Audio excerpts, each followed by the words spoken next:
जय श्री कृष्णा, राधे राधे। आप सभी का आपके YouTube चैनल ब्रज दर्शन व्लॉग में स्वागत है। कैसे हैं आप सभी? आशा करती हूँ आप सभी बहुत अच्छे होंगे। आज मैं आप सभी को बताऊंगी कि तुलसी धारण करने के कुछ नियम होते हैं। तुलसी को अगर सही तरीके से, जैसे तुलसी की माला अगर हम अच्छे तरीके से नियम के साथ पहने तो वो हमारे लिए शुभकारी होती है, नहीं तो उसके अलग ही गलत परिणाम हो जाते हैं। तो आज इन कुछ नियमों को मैं आपसे साझा करूंगी, तो आप अंत तक इस वीडियो में बने रहिएगा। हमने बहुत लोगों को जैसे तुलसी जी की माला धारण किए हुए देखा भी होगा, लेकिन ये माला कोई साधारण माला नहीं है, बल्कि इसे पहनने से व्यक्ति को कई तरह से लाभ मिल सकते हैं। लेकिन उसके साथ अगर इसे गलत तरीके से धारण किया जाए और नियमों के साथ नहीं पहना जाए तो इसके गलत परिणाम भी हो सकते हैं।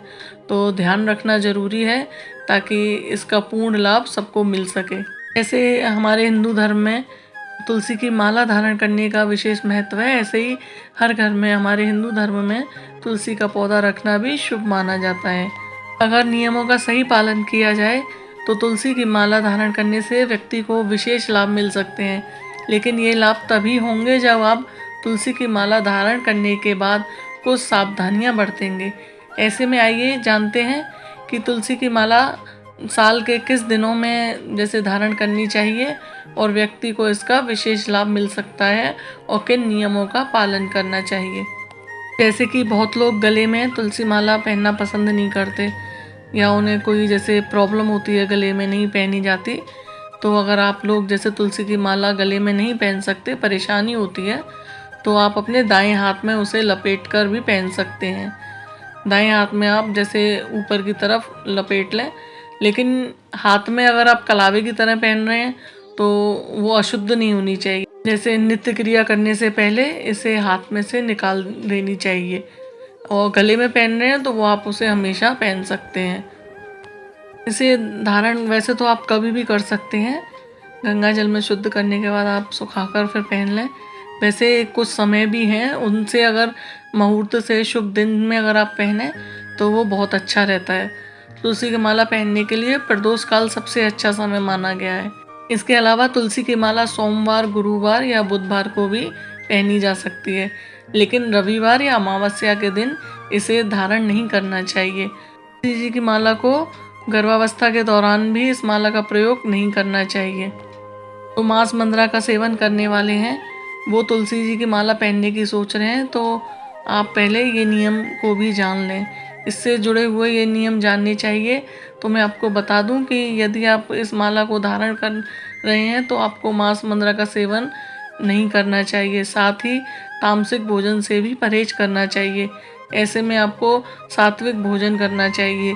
और जैसे तुलसी की माला आप पहन रहे हैं तो आपको प्याज लहसुन का भी सेवन नहीं करना चाहिए। अगर आप ये नियम का पालन कर सकते हैं तो आप तुलसी की माला धारण करें, नहीं तो इसमें पुण्य लगने की जगह आप पाप के भागीदार बनेंगे। जो लोग रुद्राक्ष पहले से ही जैसे गले में पहने हुए हैं, उन व्यक्ति को कभी भी भूलकर भी रुद्राक्ष की माला के साथ तुलसी जी की माला नहीं धारण करनी चाहिए, अन्यथा इसके विपरीत प्रभाव उस व्यक्ति को अपने जीवन में झेलने पड़ सकते हैं। तो रुद्राक्ष के साथ तुलसी जी की माला कभी ना पहने। मैंने अक्सर ये भी देखा है कि जैसे जो तुलसी जी की माला धारण किए होते हैं, पुरुष हों या महिला, ज़्यादातर महिलाओं को देखा है, तो वो कहीं जैसे जाना है पार्टी फंक्शन में, तो गले में कुछ और पहनना है तो माला उतार के रख देते हैं, फिर वापस आके माला धारण कर लेते हैं। अगर आप माला आपने एक बार धारण कर ली तो इस माला को आपको भूल कर भी ऐसे बार बार नहीं उतारना चाहिए जब तक वो खंडित ना हो जाए। ऐसा करने से आपको अच्छे फल तो जैसे प्राप्ति होगी नहीं, इसके दुष्परिणाम ही आपको मिलेंगे। तो ये अशुभ होता है, ऐसे बार बार तुलसी जी की माला एक बार पहनने के बाद नहीं उतारी जाती।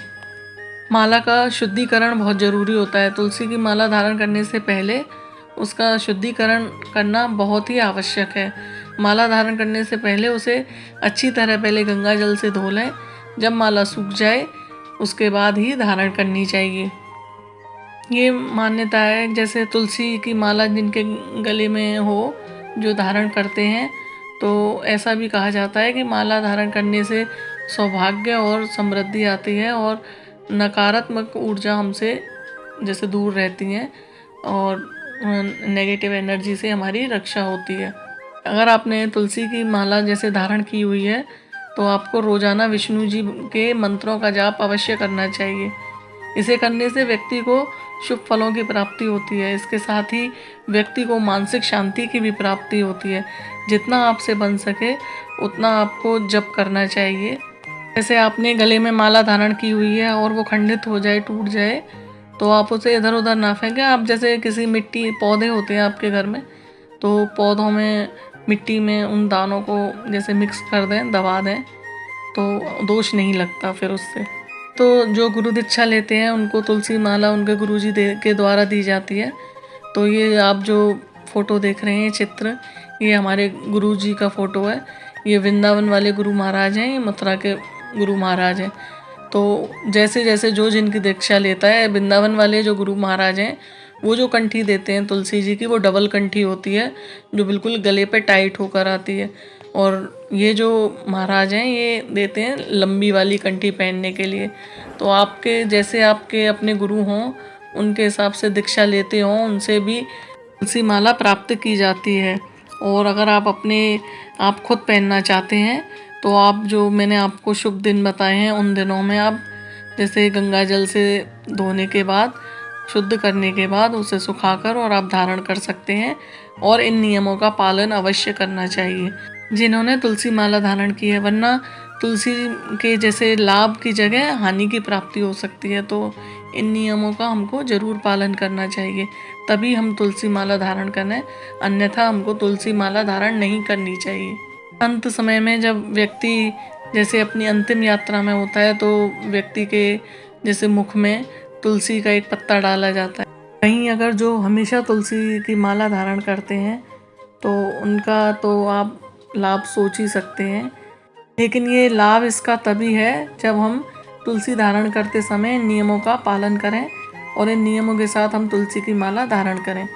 तो आशा करती हूँ आपको ये जानकारी पसंद आई होगी। अगर ये पसंद आई है तो आप इसे आगे और शेयर करना, जिससे कि और भी भक्तजनों तक ये जानकारी, जिससे वो भी इसका लाभ उठा सकें और उनको सही नॉलेज मिल सके। फिर मिलते हैं अगली वीडियो में, तब तक के लिए जय श्री राधे।